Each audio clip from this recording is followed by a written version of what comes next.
Dios Ra dio simplemente una versión más manifiesta de Atum. Se dijo que, en sus primeros tiempos, vivía en el loto primordial del océano primitivo llamado Nun. Sin embargo, cierto día se cansó del agua y se elevó en todo su esplendor, ya como radio. Tras ser responsable del nacimiento de Su y de Tefnut, parece haberse retirado a un papel más de Padre Celestial.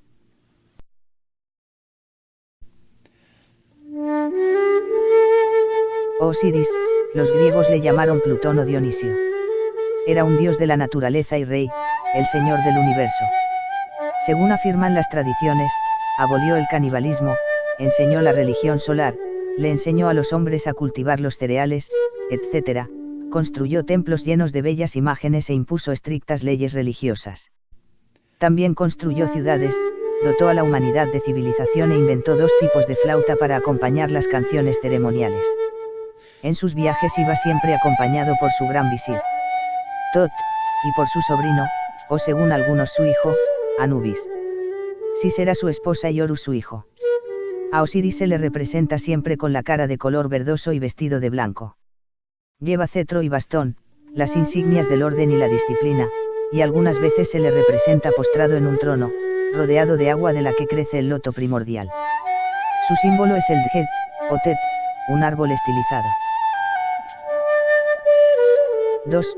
Sis, o Aset, siendo Isis la versión griega de Aset, palabra que significa simplemente trono, el símbolo que lleva esta diosa sobre su cabeza. Al igual que su marido, Isis era un ser sumamente civilizado y una gran gobernante por derecho propio. Enseñó a los hombres a cultivar los cereales, que eran sagrados para ella, a tejer ropas y a confeccionar vestidos. Instituyó el matrimonio y enseñó a su gente el arte de curar las enfermedades.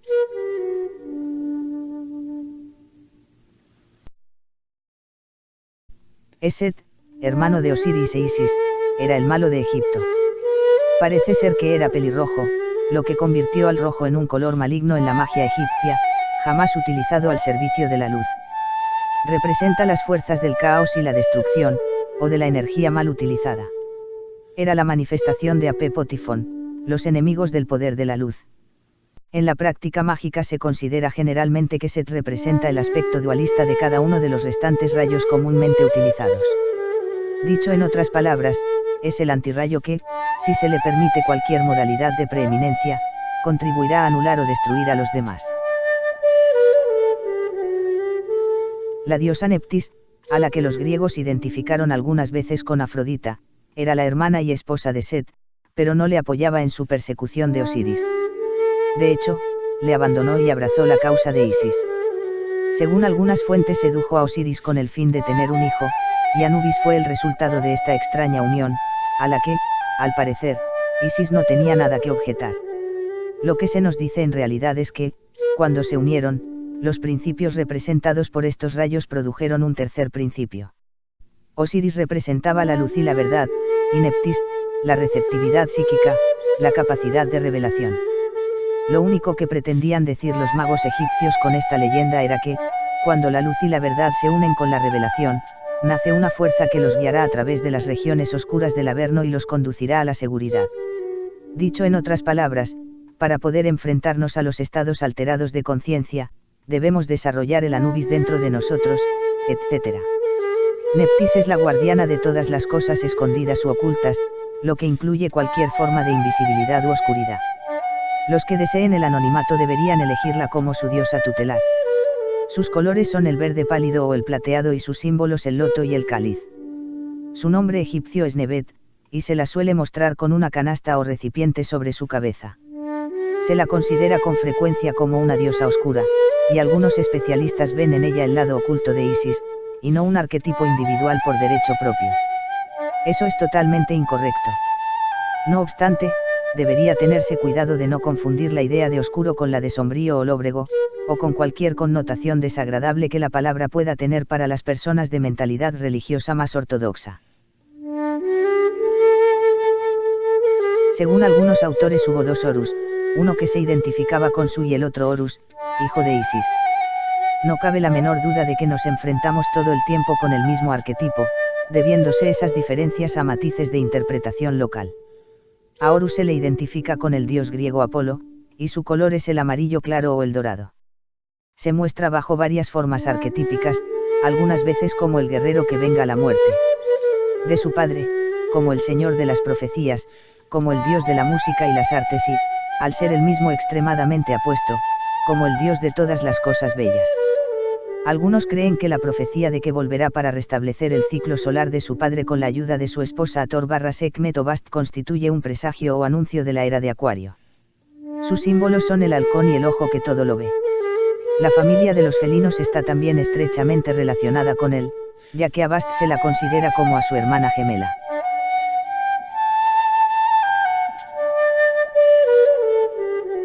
Diosa Hathor, Atir, a la que también se relaciona con Afrodita, era hija de Radio y la detentadora de su ojo divino.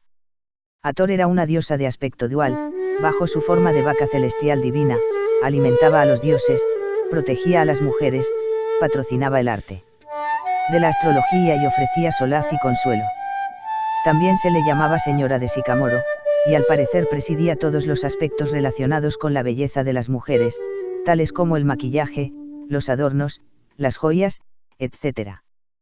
Pero, según algunos especialistas, Hathor tiene también otra cara, la de Sekhmet, o diosa de la cabeza de leona. Quizá los antiguos estaban intentando simplemente decirnos que la energía puede o bien sanar y alimentar, cuando se usa constructivamente, o bien enfermar y destruir, cuando se usa destructivamente. Al igual que la mayoría de las diosas guerreras, y a diferencia de los dioses guerreros, solo luchaba para defenderse o para vengar una ofensa a alguien a quien amaba, lo que también es típico de la diosa griega Atenea, sabiduría, la más poderosa de todos los guerreros. Esto es otra forma de decir que, en último extremo, la sabiduría vence a la fuerza. Incluso bajo su forma de Sekhmet, esta diosa podía ser benigna y justa, bajo la guisa de diosa con cabeza de leona, aparece algunas veces en la tríada de Memphis, junto a Tiamat, o Nefertum, el dios de las artes curativas. Un monumento nos informa de que su Kul 55 es tan antiguo que, cuando el faraón Cheops mandó reconstruir su templo de Dendera en el año 3500 a.C., este estaba ya en ruinas. Sus colores son el coral, el melocotón y el cobre. Su símbolo es el espejo o escudo, y comparte con Isis la afición por el sistro. Dios Anubis, el intermediario entre este mundo y el otro, se representa por lo general como un podenco o perro cazador egipcio de color oscuro, o como un chacal. Es el guardián tradicional contra las fuerzas del astral inferior, pudiéndosele identificar hasta cierto punto con Cerberus.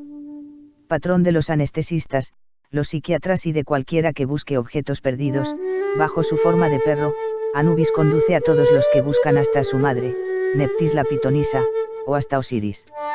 Era habitual invocarle antes de realizar cualquier intervención quirúrgica o tratamiento médico que exigiese dormir al paciente, ya que se creía que guardaba el espíritu, o va, mientras éste estaba alejado de su envoltura física, y le ayudaba a volver a ella una vez finalizado el tratamiento médico. Su color es el terracota y su símbolo el sarcófago o féretro, representado algunas veces como caja o columna. El dios Tot, o Teuti, es uno de los más interesantes de todos los primitivos dioses egipcios, y con frecuencia se le identifica como el tío de la familia. En algunos dibujos se le muestra en forma de babuino con cabeza de dios, pero la mayoría de las veces como hombre con cabeza de ibis. Tot es el dios de la medicina, equivalente al dios griego Hermes, de la enseñanza, la magia, la verdad, los libros y las bibliotecas, el conservador de los registros acásicos, el señor del tiempo, etc.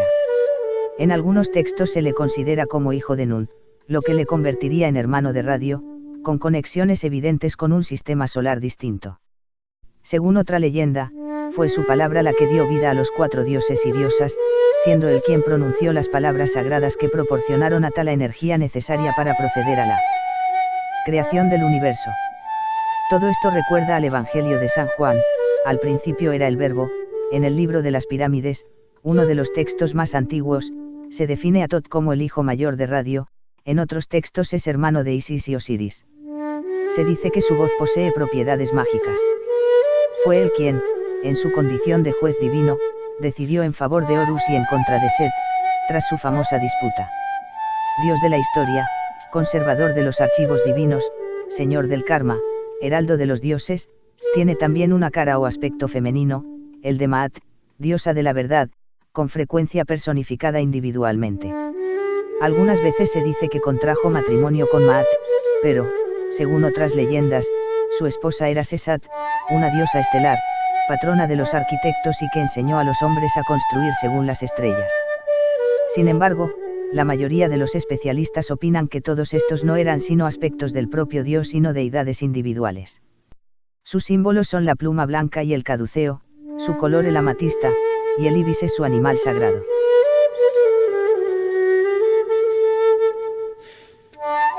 La diosa Basto Baster/Past, a la que los griegos identificaron con Artemisa, es considerada también como un aspecto o cara de Tefnut o Sekhmet. Como esposa de Ta, existe una estrecha relación entre Bast y las deidades con cabezas de león. Los sacerdotes del antiguo Egipto creían firmemente que era hermana de Horus e hija de Isis y Osiris. Al igual que Horus, Bast era la diosa de la música y la danza, el sistro era su elemento sagrado y el gato su animal. En su forma más primitiva se conoce con el nombre de Past, y aparece mencionada en textos que se remontan al año 3000 a.C. No obstante, su culto floreció durante las últimas dinastías, y quienes estén interesados por su figura pueden encontrar en Heródoto descripciones de ceremonias dedicadas a ella. La tríada de Memphis. Memphis fue una ciudad destacada en tiempos antiguos, y sus disciplinas ocultas han llegado hasta la masonería de hoy en día. La tríada de Memphis estaba compuesta por Ta, Sekhmet, o Bast, y Nefertum/Imhotep.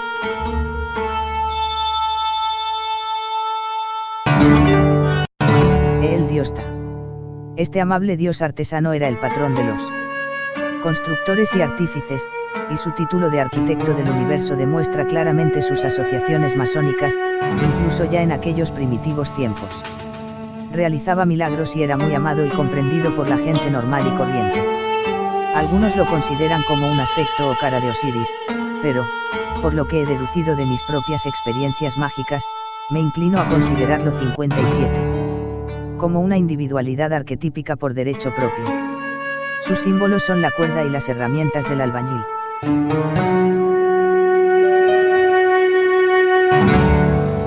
El dios Sekhmet, su esposa, solía representarse con una cabeza de leona coronada con el disco solar. Como hemos explicado ya, Sekhmet aparecía también como Hathor, la diosa de la alimentación, aunque fue bajo su forma de leona como contrajo matrimonio con Ta. Algunos especialistas son de la opinión de que Sekhmet y Bast son el mismo arquetipo, y no Sekhmet y Hathor. De ser verdad, la sicigia de Horus/Hathor como marido y esposa y Horus/Bast como hermano y hermana dejaría de resultar enigmática. No obstante, y de momento, me limitaré a exponer el principio, dejando la explicación de su aplicación para cuando lleguemos al tema de la magia práctica. Nefertum, hijo de Ta y Sekhmet, lleva un loto en la cabeza.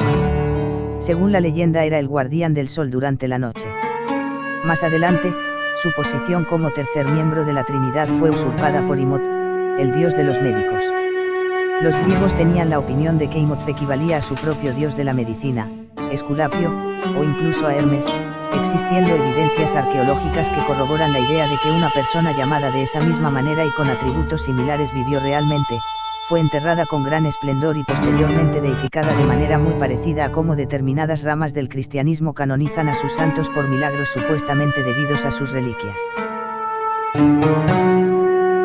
Nefertum, hijo de Ta y Sekhmet, lleva un loto en la cabeza. Según la leyenda era el guardián del sol durante la noche. Más adelante, su posición como tercer miembro de la Trinidad fue usurpada por Imhotep, el dios de los médicos. Los griegos tenían la opinión de que Imhotep equivalía a su propio dios de la medicina, Esculapio, o incluso a Hermes, existiendo evidencias arqueológicas que corroboran la idea de que una persona llamada de esa misma manera y con atributos similares vivió realmente, fue enterrada con gran esplendor y posteriormente deificada de manera muy parecida a cómo determinadas ramas del cristianismo canonizan a sus santos por milagros supuestamente debidos a sus reliquias. La tríada tebana. Se trata de un grupo sumamente importante de dioses, y que influyó mucho en la historia de Egipto. Estaba integrada por Amón, Amen o Amun, Mut, su esposa, y su hijo Khonsu. Amón fue identificado por los griegos con su dios Zeus de los cielos. Pero los tebanos lo extrajeron de fuentes más humildes. Según algunos, llegó a Egipto con los hititas y era por tanto el mismo dios que Jehová o Yahvé, según otras fuentes. Tebas fue en sus principios un pequeño pueblo o aldea y Amón su primitiva deidad local. Durante la famosa dinastía 18, Amón fue el dios indiscutible, y el hecho de que su nombre se uniera al del faraón 58 reinante constituye una indicación del nombramiento divino de los faraones. La única excepción fue Amenhotep VI, llamado más adelante Agnatón, quien no era partidario de Amón y se esforzó mucho por eliminar su culto del sistema religioso de la época. Su forma de dios especial era Aten, un concepto abstracto representado por un disco solar, y su famoso himno a Aten figura entre las grandes obras poéticas de la primitiva historia de Egipto. Agnatón murió en circunstancias sospechosas, y cuando su yerno, el luego famoso Tutankamón, subió al trono, los poderosos sacerdotes de Amón recuperaron una vez más el control, permitiendo que su deidad usurpara el manto del mismísimo Ra. A Amón se le representa con una cabeza de carnero, a la era de Aries, y su nombre significa oculto. Mut, la consorte de Amón, fue identificada por los griegos con su diosa Hera. Pero en realidad se trata de una deidad vaga y escasamente definida, cuyo nombre significa simplemente madre. Khonsu, el navegante, fue al parecer adoptado por Amón y Mut, ya que estos carecían de hijos propios. Khonsu era un dios favorable, famoso por sus poderes terapéuticos e inclinaciones literarias. Se decía que sus estatuas eran capaces de realizar milagros. Relacionado con la luna, era de carácter compasivo y amable y, bastante parecido al tercer miembro de la tríada de Memphis, Imhotep, cuyas propiedades había sin duda asumido. Reseñamos ahora a algunos otros dioses y diosas, pero simplemente para fines de información general, ya que muy pocos son. Ninguno de ellos ocupan lugares de importancia en el esquema mágico de las cosas. Armarquis, el nombre divino de la Esfinge, es según algunos una cara o aspecto de Horus. Ha habido numerosas especulaciones con respecto al sentido y función de este monumento, tanto desde el punto de vista metafísico como desde el punto de vista científico. Parece ser que tiene fuertes connotaciones ocultistas, posiblemente relacionadas con la magia de Sirio, y la prolongada relación entre los homínidos y la familia de los leones o felinos anterior a este sistema solar en incontables eones de tiempo. Ubeb-Wabet, mostrado en forma de chacal pero distinto de Anubis, era un dios de carácter guerrero, derivado posiblemente de alguna deidad primitiva local, cuyos auténticos orígenes se han visto oscurecidos por el paso del tiempo. Buto era la diosa serpiente amiga de Isis. Una vez más, este nombre nació del nombre del lugar en el que se dice que Isis se ocultó para escapar de la ira de Set, debiendo deducirse de ello que nos enfrentamos con simplemente el nombre de un determinado lugar en vez de con un concepto teológico. Monte era en realidad un dios antiguo adoptado de tiempos primitivos y del que posteriormente se olvidó todo el mundo. Según todas las descripciones, se trataba de una vieja deidad solar. Neit era la protectora de Sais, su signo lo constituían dos flechas cruzadas sobre una piel de animal, lo que tentó a los griegos a equipararla con Atenea. Deidad muy antigua, Neit fue igualmente identificada con Nut, o incluso con Isis. La lanzadera era también uno de sus símbolos sagrados. Nun, representado algunas veces en forma de carnero o cabra, era el alfarero divino que había hecho el mundo. Se trataba de un dios amable y constructivo, amado por todo el mundo. Lógicamente se le puede considerar como un aspecto de Ta, quien se le dio un nombre local. Arsafes era también una deidad con cabeza de carnero, lo que le remonta a la era de Aries. Junto con sus esposas, Sati y Anuket, constituye una vez más un ejemplo de primitiva deidad local que llegó a encontrar un lugar opuesto en una teología más sofisticada. Minutos suele identificarse tanto con Pan como con Horus. Era el dios de la vegetación y el trueno era su emblema, aunque se trataba esencialmente de un dios de la fertilidad que no tenía la menor relación con el Zeus griego.